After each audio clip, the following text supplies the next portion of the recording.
नमस्कार, मैं सिरांधा आप सभी दर्शकों का अन्नदाता कार्यक्रम में स्वागत करती हूं। किसान बहुत परिश्रमी होते हैं। वो खेतों में जी तोड़ मेहनत करते हैं, जो अनाज, फल और सब्जियां उगाते हैं। हमारे देश की अर्थव्यवस्था का लगभग समूचा भार उन्हीं के कंधों पर ही है। ऐसे ही भारतीय किसानों को खेती बाड़ी से जुड़ी हुई बहुत सी नई, रोचक और लाभकारी जानकारियां देने के लिए हर रोज सुबह हम आपके साथ आते हैं। तो चलिए कार्यक्रम शुरू करने से पहले देखते हैं क्या है आज के अन्नदाता में। समन्वित खेती कर लाखों कमा रहे किसान से मुलाकात। आम में फल मक्खी कीट का नियंत्रण करें, गुणवत्ता युक्त फल पाएं।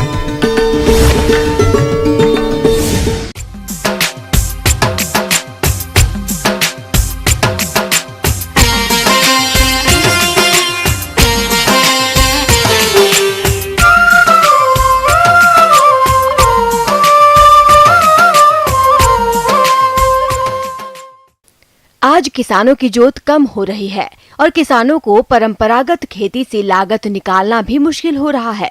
लेकिन आज हम आपको गांव इटावा भोपजी, जिला जयपुर के किसान राजू लाल यादव से मिलवा रहे हैं, जो नई नई तकनीकों को अपनाकर समन्वित तरीके से खेती कर रहे हैं और कम एरिया से सालाना लाखों की आय कमा रहे हैं। तो आइए मिलते हैं इन्हीं से और जानते हैं इनकी सफलता का राज।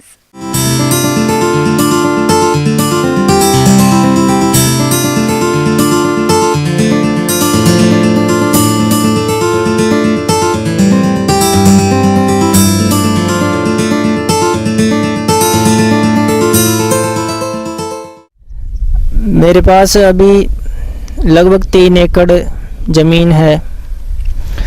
उसमें से मैंने 1 एकड़ में आंवले लगा रखे हैं। आंवले के साथ कैरुंदे और नींबू और बील के पेड़ लगा रखे हैं। और जो ज़्यादा उपजाऊ ज़मीन थी 1 एकड़ लगभग, उसमें मैं फसलें लगाता हूँ। सब्जियों में, गर्मियों की सब्जियों में मिर्च, टमाटर, इसके साथ पालक, धनिया और प्याज, ये सब्जियां हम गर्मियों में लगाते हैं। और सर्दियों में फिर गोभी, मूली, धनिया, पालक और चुकंदर, ये सब्जियां सर्दियों में मैं लगाता हूँ 1 एकड़ में। देश में दिन प्रतिदिन बढ़ती जनसंख्या और घटती कृषि जोत एक विकट समस्या है और इस समस्या का समाधान है समन्वित खेती।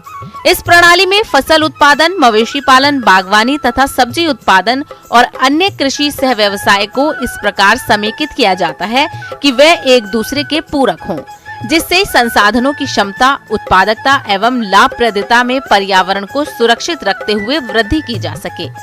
कुछ ऐसा ही कर रहे हैं ये किसान भाई और अच्छा लाभ भी कमा रहे हैं। और जो जमीन मीडियम साइज की है, थोड़ी इससे कम उपजाऊ है, उसमें जो और गेहूं की फसल और उसके साथ सरसों और थोड़ी सी ज़मीन जो बिल्कुल कमज़ोर है या जब हमारे पानी की कमी रहती है तो तारा मीरा उसमें डाल देते हैं। इस तरह से ज़मीन का पूरा उपयोग अच्छे तरीके से होता है और फसलें भी अच्छी होती हैं। साथ ही साथ मैं फसल चक्र अपनाता हूँ।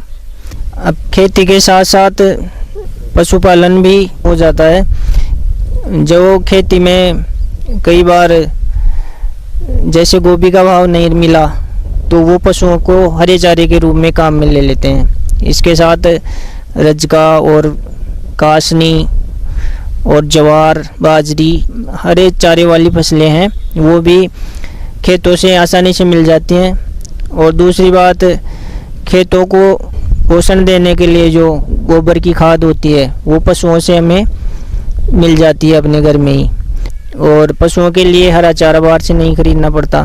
3 एकड़ से मैं 10-12 पशु आराम से पाल लेता हूँ। उसमें हर साल 3-4 बछड़ियाँ और जो भैंस की कटड़ियाँ हैं वो तैयार हो जाती हैं। तो इस तरह से उनसे भी अच्छी इनकम मिल जाती है। समेकित खेती की प्रणाली में एक उद्यम दूसरे उद्यम पर निर्भर रहता है। समेकित कृषि प्रणाली में कई घटकों को एक निश्चित अनुपात में रखा जाता है, जिससे विभिन्न उद्यम आपस में संपूरक एवं आसान संबंध स्थापित करके कृषि लागत में कमी लाते हुए आमदनी और रोजगार में वृद्धि कर सकें। इसी को ध्यान में रखते हुए ये किसान भाई अपनी सूझबूझ और कठिन मेहनत करके समन्वित कृषि प्रणाली से सालाना लाखों रुपए कमा रहे हैं। तो चलिए जानते हैं समेकित खेती से होने वाली आमदनी, खर्च और शुद्ध मुनाफे के बारे में खुद उन्हीं से। इस 3 एकड़ में मुझे अलग अलग जो भी फसलें बो रखी हैं, उनमें जो आंवले का खेत है उससे लगभग 1.25 लाख से 1.5 लाख के बीच में हर साल इनकम मिल जाती है। उसमें आंवले भी हैं, करुंदे भी हैं और नींबू भी हैं। और जो और गेहूँ, ये फसलें 50,000 रुपये की हो जाती हैं लगभग 1 एकड़ में एक साल की। 25-30 हज़ार रुपये का बाजरा और उस जो गंवार उगाते हैं वो हो जाता है। उसके बाद सब्जियां, गर्मियों की सब्जियां लगभग 1 लाख रुपए दे देती हैं, 1 लाख 1.25 लाख। और सर्दियों की सब्जियां भी 1.25 लाख रुपए की इनकम दे देती हैं। इसके साथ साथ पशुपालन में 1.5 लाख रुपए का दूध बिक जाता है, मतलब दूध से इनकम हो जाती है 1.5 लाख रुपए की लगभग। इस तरह से इस 3 एकड़ के खेत में और पशुपालन में मुझे लगभग 5 लाख रुपए की पूरे साल में इनकम मिल जाती है, खर्चे पूरे काट के। जिस तरीके से हम खेती करते हैं आधुनिक तरीके से, उस खेती के अनेक फ़ायदे हैं। बहुत सारी फसलों में मल्चिंग और ड्रिप का यूज़ होता है, तो उनमें अच्छी बचत हो जाती है पानी की और मेहनत कम लगती है, इनकम बढ़िया रहती है। सोलर सिस्टम लगा रखा है, तो बिजली का बिल वगैरह देने की ये झंझट नहीं रहता। खेती की इन आधुनिक तकनीकों को यूज में लेके बागवानी और जो सब्जियों वाली फसलें हैं उनसे, पशुपालन से और जो गेहूँ वाली फसलों से, सबको मिला के 5-5.25 लाख रुपए पूरे साल में मुझे इनकम मिल जाती है। और बढ़िया तरीके से मुझे कहीं नौकरी करने की आवश्यकता नहीं पड़ती। तो कम जोत वाले किसान अच्छी इनकम ले सकते हैं इस तरीके से। किसान भाइयों, अभी तक आपने खेती से जुड़ी हुई कुछ उपयोगी जानकारियां देखी। अब लेते हैं एक छोटा सा ब्रेक, जल्द लौटेंगे। कार्यक्रम में और भी है खेतीबाड़ी से जुड़ी हुई महत्वपूर्ण जानकारियां। आप बने रहिए हमारे साथ।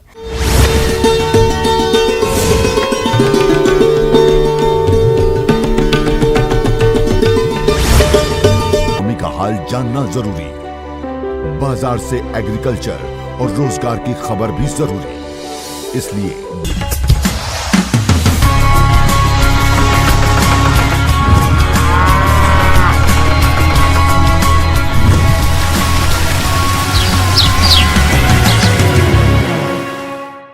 ब्रेक के बाद आप सभी दर्शकों का अन्नदाता में एक बार फिर से स्वागत है। चलिए अब रुख करते हैं अगली कड़ी की ओर।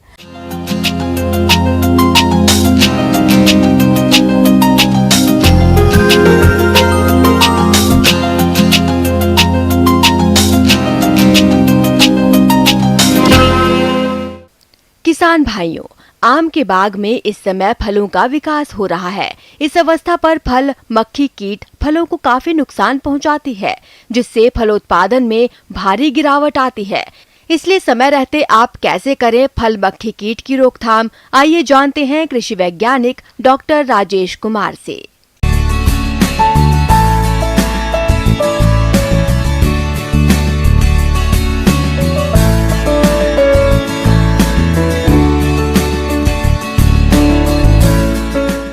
किसान भाई नमस्कार। आज हम लोग देख रहे हैं कि जो आम की इतनी ज़्यादा खेती हो रही है, उसमें सबसे ज़्यादा इस समय अगर कीटों की बात करें तो सबसे मुख्य कीट इसमें फल मक्खी का आक्रमण होता है। तो फल मक्खी जो हम लोग देखते हैं कि बैक्टोसेरा डोर्सालिस इसमें सबसे प्रमुख जो है फल मक्खी है। ऐसे तो इसकी 30 प्रजाति है जो फलों को नुकसान पहुंचाती है। फल मक्खी आम के फल को क्षति पहुंचाने वाला अत्यंत गंभीर नासी कीट है। इसके प्रकोप की वजह से आम के निर्यात में गंभीर समस्या उत्पन्न हो गई है। इसकी 3 प्रजातियां आम के विकसित फलों को क्षति पहुंचाती है, जिसमें से बैक्टोसेरा डार्सोलिस प्रजाति की मक्खी आम के फलों को सबसे अधिक नुकसान पहुंचाती है। ये कीट उत्तर भारत में नवंबर से मार्च तक शीतकाल में प्यूपा की अवस्था में सुप्तावस्था में रहता है और वसंत ऋतु के अंत में जब फल पकने वाले होते हैं उन पर इस मक्खी का प्रकोप दिखाई देता है। एक्चुअली होता क्या है कि किसान भाई इस चीज़ को समझ नहीं पाते हैं कि ये हमारा फल मक्खी के द्वारा किस तरह से हमारी फल को क्षति पहुंचता है। ये मक्खी क्या करता है कि फल में छेद करके जो उनका ओविपोजिटर है उसमें वो क्या करता है, पोजिटर के द्वारा एक होल बनाता है और वहाँ पर एक जो है अंडे को छोड़ देता है। बाद में वो सीमेंट कलर हो जाता है और वहाँ से हैच करके वो अंदर अंदर फलों को खाते रहता है। जब वो फल पकने की अवस्था आती है तो उस समय हम लोग देखते हैं कि जो फल है उसमें काले रंग के धब्बे पड़ जाते हैं और उसके बाद जब उसको तोड़ करके देखा जाता है तो उसमें काफ़ी संख्या में मैगोट मिलते हैं और वो मिलने से उनका जो है गुणवत्ता काफ़ी खराब होता है, बाजार में उसका मूल्य भी कम मिलता है। ग्रीष्म काल में इसकी संख्या में अत्यधिक वृद्धि हो जाती है। इस कीट का आम के अलावा दूसरे फलों पर भी प्रकोप होता है। मार्च में अमरूद के फलों पर इसका जीवन चक्र चलता है। इस कीट की मादा मक्खी विकसित फलों में छेद कर अंडे देती है।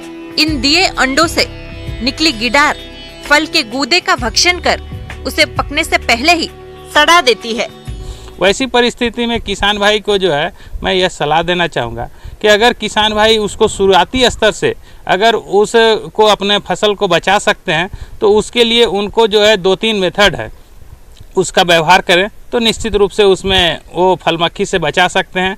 सबसे पहला जो है वो बाज़ार में इसके लिए फ्रूट फ्लाई कैचर आता है। फल मक्खी को पकड़ने के लिए जो है वो कैचर है, कैचर का व्यवहार कर सकते हैं। अगर वो लगभग जो है हम लोग देखते हैं 125 से 150 रुपये के आसपास इसका दाम है जिसमें आसानी से उपलब्ध हो जाता है। लेकिन अगर कोई किसान भाई अपने से बनाना चाहते हैं तो वैसी परिस्थिति में उनके पास इथाइल अल्कोहल जो है वो 60 ml हम लोग लेते हैं। लकड़ी का लगभग 2 इंच का एक गुटका जो प्लाईवुड का होता है उस गुटका लेते हैं। मिथाइल यूजिनोल ये बहुत कॉमन है, ये मिथाइल यूजिनोल का जो है बाज़ार में मिलता है 40 ml मिथाइल यूजिनोल लेंगे और मैलाथियन या DDBP अगर दवा है तो 20 ml दवा लेंगे। और ये एक जो है गुटके के लिए 2 इंच 2.5 इंच के गुटके हैं उसके लिए काफ़ी होता है। इसमें 24 घंटे तक उसमें जो है सोख करा देते हैं।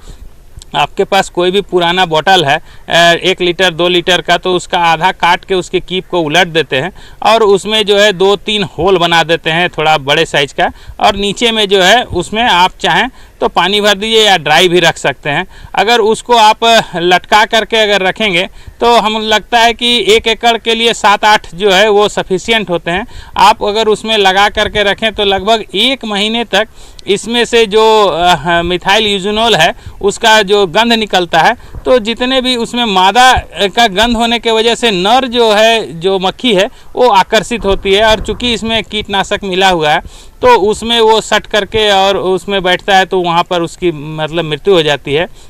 नर मादा आपस में मिलता नहीं है तो वो अंडे उसमें जो है वो देते नहीं है। दूसरा जो है अगर हम लोग मान लीजिए अभी जो है जैविक की बात करते हैं तो कोई चाहते हैं कि हम लोग जो है कीटनाशक का व्यवहार नहीं करें तो वैसी परिस्थिति में आप आसानी से क्या कर सकते हैं कि उसके पास जो है 20 से 30 ग्राम गुड़ है और उसमें 20 से 30 ml जो है हम लोग सिरका मिला देते हैं और सिरका मिला करके और उसी तरह का बोतल में अगर हम लोग भर के रख दें तो उससे हमारा जो है वो फल मक्खी का को हम लोग आसानी से नियंत्रण कर सकते हैं। अगर हम लोग देखें तो लगभग 40 से 50% जो है अगर फलों की क्षति जो है सिर्फ आप घरेलू प्रयोग है उसके द्वारा जो है हम लोग कर सकते हैं। नहीं तो आपको अगर कीटनाशक का अगर छिड़काव है तो मैलाथियन 50% आता है उसका 2 से 2.5 ml उसमें जो है 10 से 15 ग्राम गुड़ मिला करके स्प्रे करें। लेकिन ये जो है उतना ज़्यादा कारगर नहीं है। अगर आप फल मक्खी का जो ट्रैप लगाएंगे उससे आप जो है अपना फल मक्खी से जो नुकसान हो रहा है उससे बचा सकते हैं। तो किसान भाई को मैं यह ज़रूर सलाह दूंगा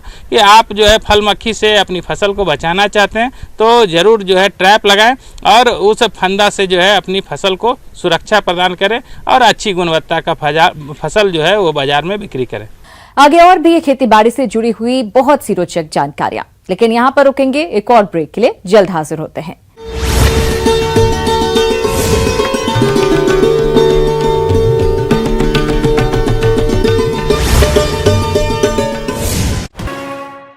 ब्रेक के बाद एक बार फिर से आप सभी दर्शकों का अन्नदाता कार्यक्रम में स्वागत है। बढ़ते हैं अगली प्रस्तुति की ओर।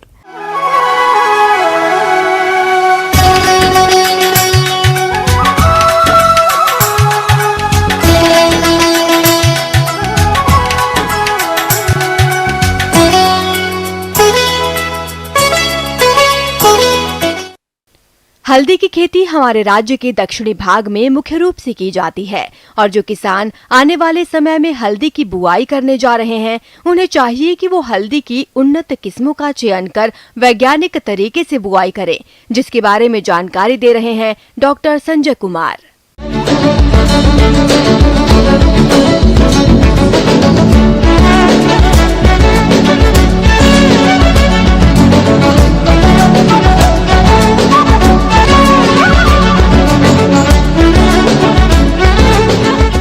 किसान भाइयों, हल्दी हमारे लिए रामबाण है। हल्दी का प्रयोग हम प्रतिदिन भोजन में करते हैं। साथ ही साथ हल्दी में इतने औषधीय गुण हैं जिससे दवा निर्माण भी होता है तथा जो सौंदर्य प्रसाधन के जो सामग्री तैयार होते हैं उसमें हल्दी का बहुत बड़ा रोल है। किसान भाइयों, यहाँ यह ध्यान देने की बात है कि हल्दी की खेती का मुख्य समय जो है वह 15 मई से 30 मई तक इसका मुख्य समय आता है। ऐसे थोड़ा लेट में हम 10 जून तक भी इसकी रोपाई करते हैं, लेकिन 15 मई से 31 मई का मुख्य समय है जिसमें हल्दी की रोपाई करनी चाहिए। आप यदि मिट्टी जांच करा करके और तब आप हल्दी की रोपाई करते हैं तो बहुत ही अच्छा रहेगा। किसान भाइयों, फसल से अच्छा उत्पादन लेने के लिए आपको सबसे पहले भूमि चयन एवं इसकी तैयारियों पर विशेष ध्यान देने की जरूरत है। इसके लिए दोमट मिट्टी अच्छी रहती है। पहली जुताई हैरों तथा इसके बाद कल्टीवेटर से जोतकर पाटा लगाकर भूमि को समतल कर लें। हल्दी का जो मुख्यतः प्रभेद है जिससे अच्छा हम उपज प्राप्त कर सकते हैं उसमें राजेंद्र सोनिया, राजेंद्र सोनाली, NDR ग्रुप की ये जो वैरायटी है बहुत अच्छी वैरायटी है और इनको लगाने से लगभग 400 से 450 कुंटल और बल्कि राजेंद्र सोनाली को लगाने से 500 से 550 कुंटल प्रति हेक्टेयर तक उपज प्राप्त होती है। हल्दी की रोपाई में सामान्यतः 20 से 25 कुंटल बीज प्रति हेक्टेयर लगता है। जो मुख्य बात है कि हल्दी को रोपने से पहले बीजोपचार आप अवश्य करें। जिस प्रकार मैंने मिट्टी जांच की चर्चा की है उसी प्रकार आप उसका बीजोपचार आप अवश्य करें। उसके लिए इंडोफिल M45 2.5 ग्राम प्लस बिविस्टिन 1 ग्राम दोनों का प्रति लीटर आप घोल बना लें और उसमें हल्दी के कंद को 30 मिनट तक के लिए छोड़ दें। तो उसके बाद उसको निकाल लें, निकाल करके और फिर उसकी रोपाई करें तथा इसके खाद एवं उर्वरकों पर विशेष ध्यान देने की जरूरत होती है। तो गोबर की खाद 10 से 15 टन जुताई के समय खेत में मिला दें। इसके बाद यूरिया 200 किलोग्राम, DAP 150 किलोग्राम एवं पोटाश 60 किलोग्राम प्रति हेक्टेयर की दर से प्रयोग करें।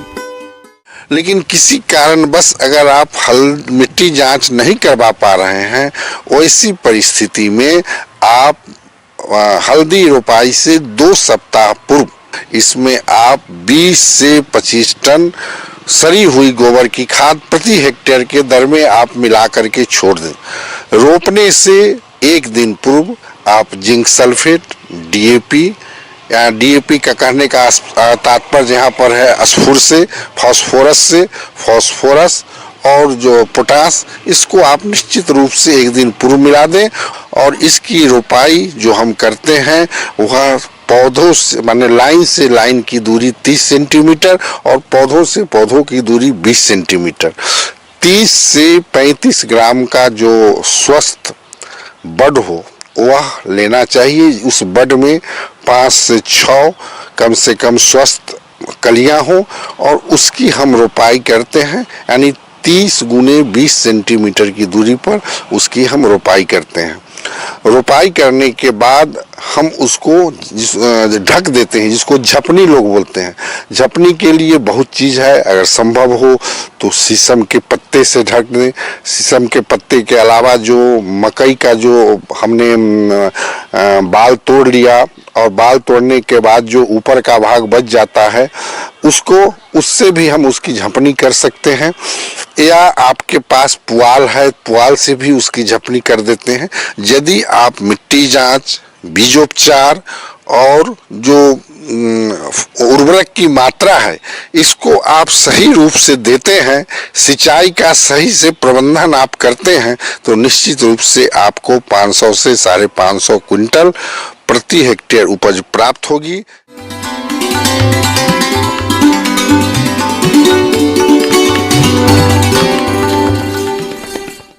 अन्नदाता हेल्पलाइन निशुल्क फोन संपर्क सेवा के माध्यम से आपके द्वारा पूछे गए प्रश्नों में से एक या दो महत्वपूर्ण प्रश्न को हम अपने कार्यक्रम में शामिल करते हैं। इसी के तहत आज का चयनित प्रश्न और उसका जवाब इस प्रकार है। अन्नदाता निशुल्क फोन संपर्क सेवा के माध्यम से पूछे गए प्रश्नों में से आज हमने जिस प्रश्न को कार्यक्रम में शामिल किया है उसे पूछा है ग्राम अलौद, जिला कोटा के कृषक बसंत लाल ने। आप सिरोही बकरी की पहचान के लक्षणों के बारे में जानकारी चाहते हैं, तो बसंत लाल जी आपकी जानकारी के लिए प्रस्तुत है कार्यक्रम का ये अंश। राजस्थान में सिरोही नस्ल की बकरी उत्तम नस्ल है और ये द्विप्रयोजनीय है। इस नस्ल के मुख्य लक्षण जो आप देख रहे हैं, यहाँ पर हल्का झोल होता है, ये इसका नस्ल का पहचान का मुख्य लक्षण है। दूसरा, इसके लीफी ईयर है जो कि पत्ते नुमा होते हैं। तीसरा, इसके जो सींग होते हैं वो थोड़े सर में गड़े हुए होते हैं। और चौथा, जो इसका पिछली टांगों का जो भाग है टखना, वहाँ पर इसके जो बाल होते हैं ये गुच्छे नुमा होते हैं। ये सिरोही नस्ल की बकरी के लक्षण हैं। इस प्रकार से जब भी आप बकरी खरीदे तो इन लक्षणों को देखकर आप बकरी खरीदे। और ये भूरे रंग की भी होती है और भूरे धब्बेदार रंग की भी होती है। इसका जो मांस होता है ये उत्तम क्वालिटी का होता है। दूध उत्पादन भी ये 1 से 1.5 लीटर देती है। पशुपालक भाइयों, इसके प्रबंधन के लिए मुख्य रूप से 4 से 6 घंटे तक आप इसको चराई कराए और तब आपको ज़्यादा लाभप्रद होगी बकरी पालन।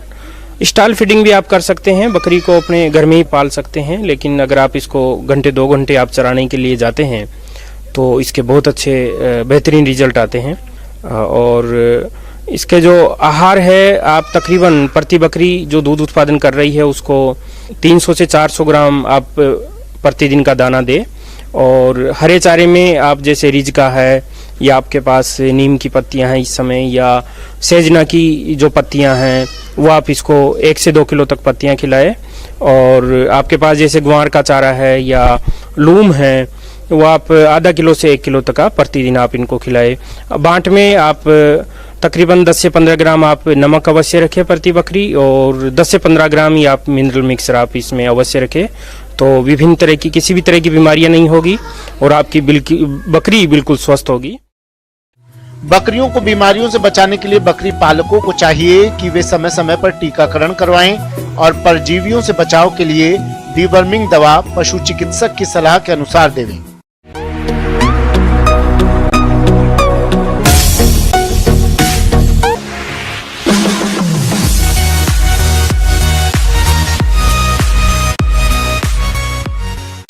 आइए अब एक नजर डालते हैं राज्य की कुछ चुनी हुई मंडियों के प्रमुख फसलों के बाजार भाव पर।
किसान भाइयों, अन्नदाता आपकी सेवा के लिए संकल्परत है। कृषि संबंधित समस्या और सुझावों के लिए आप हमें इस पते पर संपर्क कर सकते हैं। प्रोड्यूसर अन्नदाता, news 18 Rajasthan, Ramoji film city, Hyderabad 5015।